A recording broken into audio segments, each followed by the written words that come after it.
comment économiser du temps et beaucoup d'argent en peignant avec les primaires. Les prix des tubes de peinture de 40 ml ou 60 ml, c'est cher. On a du 5 à 7 euros, voire plus pour des marques haut de gamme. L'avantage d'avoir les primaires, c'est que on n'a que 4 tubes à acheter et on les prend en grand format. C'est moins cher. Par exemple, ici, j'ai du rouge quinacridone. C'est un rouge qui tend légèrement vers le rose. J'ai du bleu phthalo. J'ai un jaune. Il peut y avoir plusieurs pigments pour arriver à un primaire, une couleur de jaune primaire. Et le blanc, c'est le blanc de titane. C'est le blanc le plus couvrant.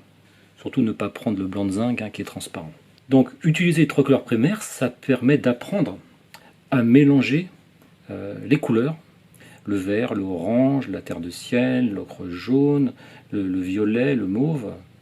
Par exemple, le feuillage d'un arbre, si on sait le faire à partir des primaires, on saura toujours le faire avec n'importe quel tube de couleur primaire de n'importe quelle marque. C'est l'avantage.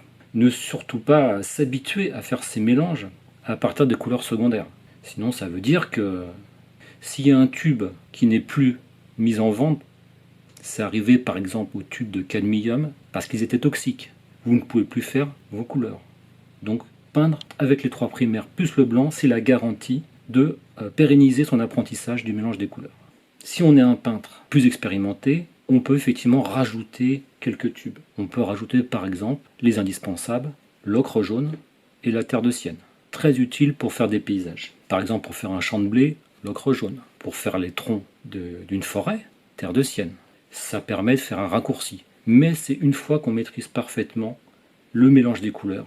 Ensuite, on peut rajouter des tubes supplémentaires, en quantité limitée. Voilà pour aujourd'hui.